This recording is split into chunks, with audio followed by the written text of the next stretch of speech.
কল্কি 2024-এর এমন একটা সিনেমা যেটা মানুষের মাথা হঠাৎ করে ঘুরিয়ে দিয়েছে, মানুষকে আবার মাইথোলজি পড়তে শিখিয়েছে।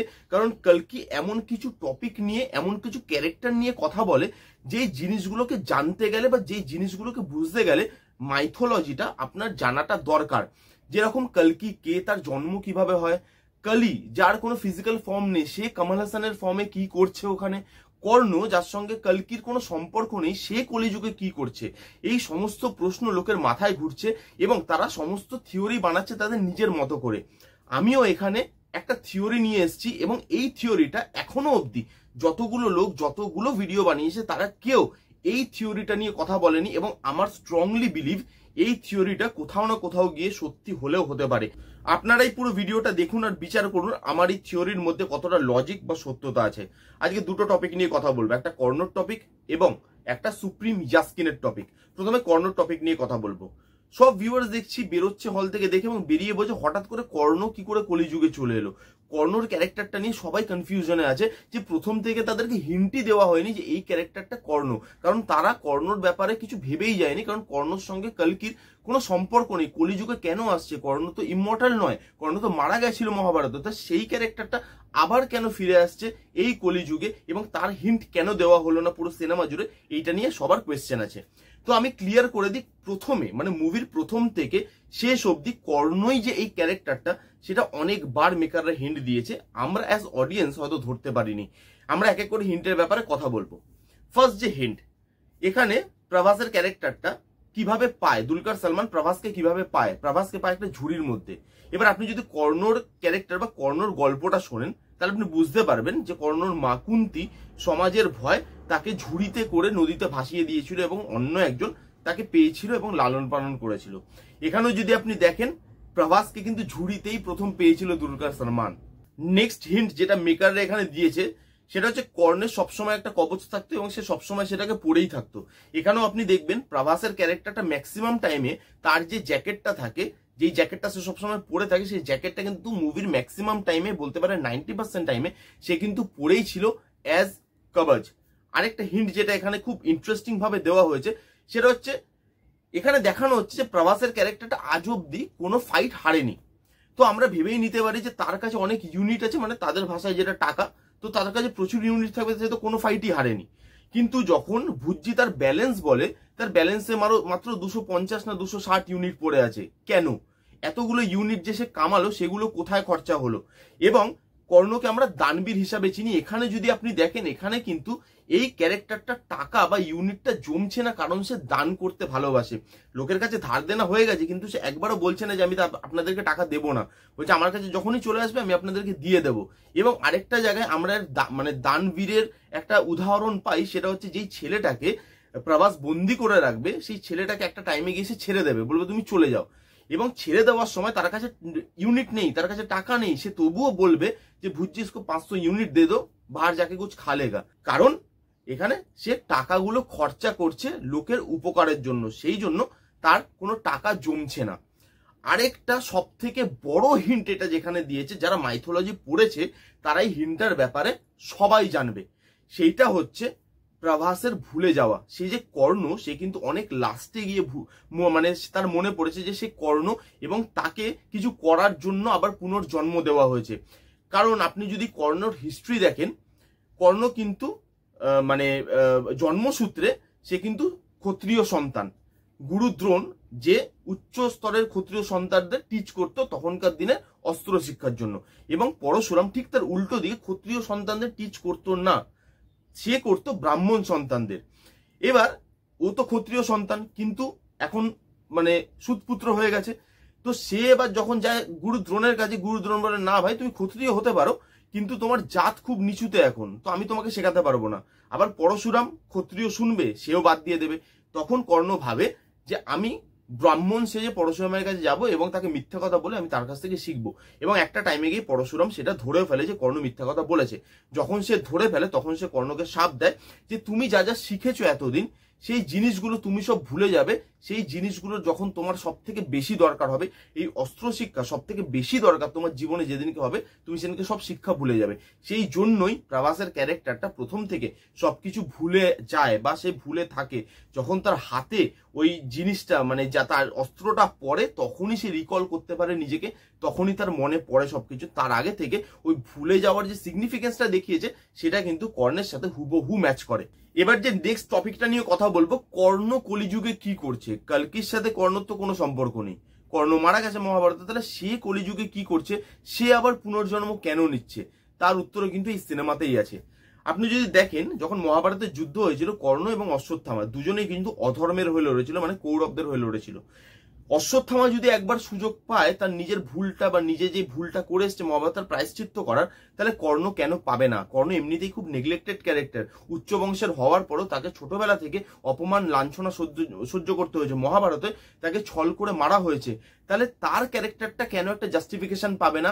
সে কেন নিজের ক্যারেক্টারটার প্রায়শ্চিত্ত করতে পারবে না? সে যে অধর্মের হয়ে লড়েছিল, অশ্বত্থামা যদি সুযোগ পায় তাহলে সে কেন পাবে না? সেইটা একটা কারণ। এবং আপনি যদি দেখেন, এই মুভিতেই দেখানো হয়েছে অশ্বত্থামাকে মৃত্যুর হাত থেকে কিন্তু কর্ণই বাঁচিয়েছিল একটা সময়। তাই এখানে অশ্বত্থামা যার এগেনস্টে লড়ছে, কালী, সে এতটা পাওয়ারফুল, তার সঙ্গে অশ্বত্থামা হয়তো একা লড়তে পারবে না। অশ্বত্থামাকে লড়তে গেলে কর্ণর বন্ধুত্ব, কর্ণর সাপোর্টটা চাই। সেই জন্য কর্ণকে কিন্তু এখানে আবার পুনর্জন্ম করে ফিরিয়ে আনা হয়েছে। এবং this is a interesting and terrific একটা জায়গা যেখানে কর্ণকে ফিরিয়ে আনা হয় এবং উইথ লজিক।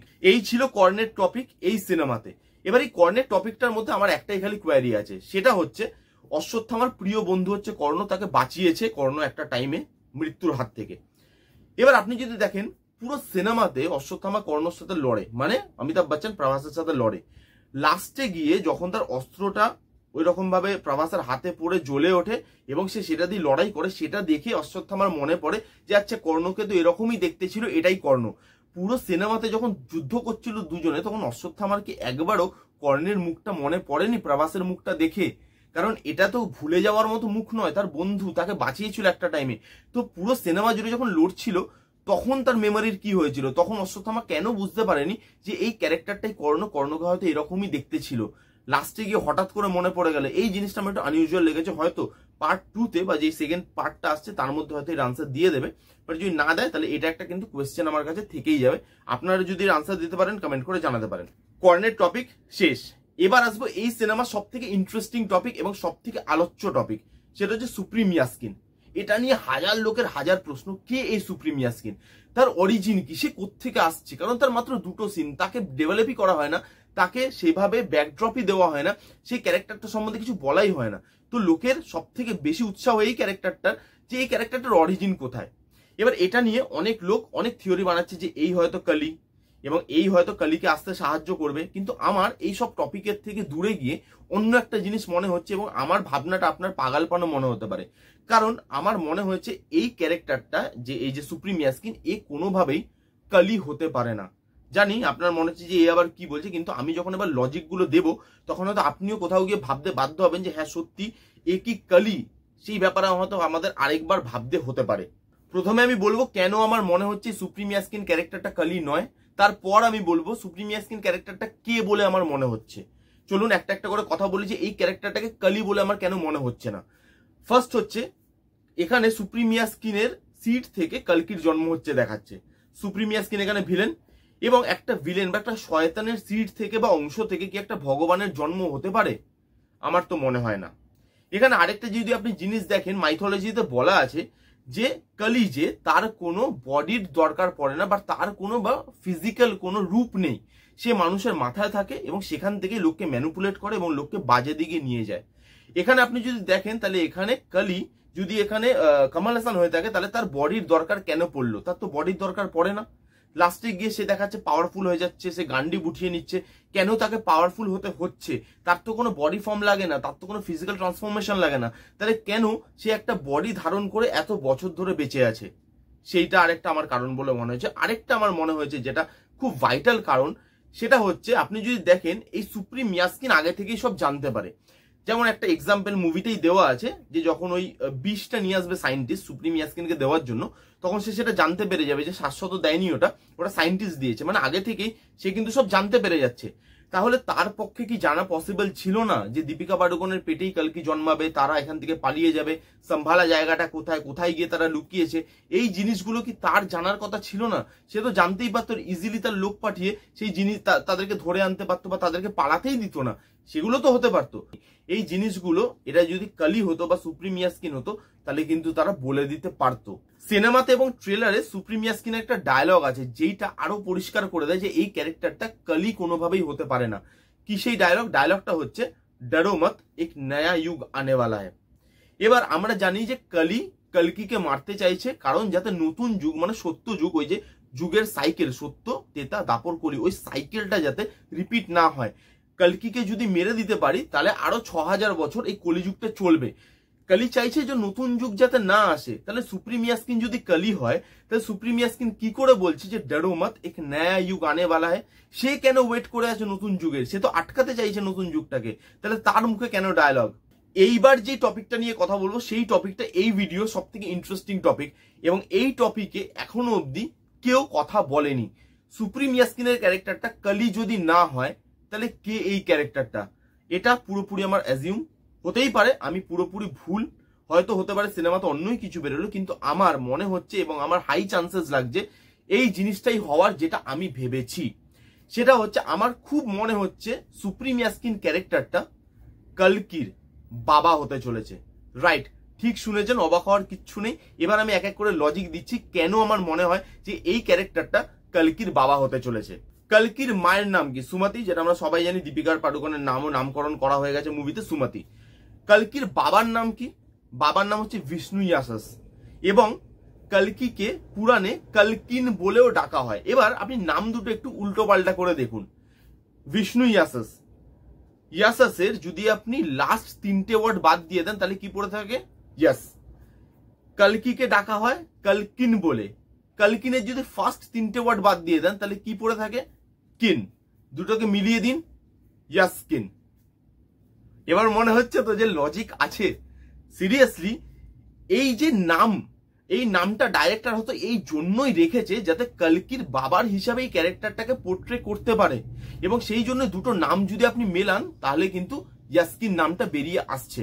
এবং এই সুপ্রিম ইয়াস্কিন ক্যারেক্টারটার গল্পটা আমার যেটা মনে হচ্ছে সেটা হচ্ছে কলকির বাবা, এবং সে কিন্তু বহু বছর ধরে কলিযুগে বসে আছে এবং ওয়েট করছে কবে কলকি আসবে এবং সে কলিযুগটাকে শেষ করবে।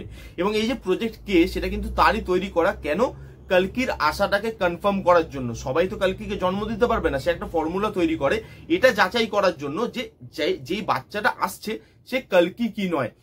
ওই একটা সিড আছে, যে সিডটা প্রত্যেকটা মেয়ের মধ্যে ঢোকাবে এবং 150 দিন ওয়েট করবে। 150 দিন ধরে সেই সিডটা যেই মেয়েটা তার গর্ভে রেখে দিতে পারবে সেই কলকির মা হবে। এবং সে জানতে পেরে গেছিল যে দীপিকা পাডুকোন সেই মেয়েটা, যেই মেয়েটা কলকিকে তার পেটে ধারণ করছে, কারণ 150 দিন দীপিকা পাডুকোন ওই সিডটাকে নিজের শরীরে নিয়ে নিয়েছে।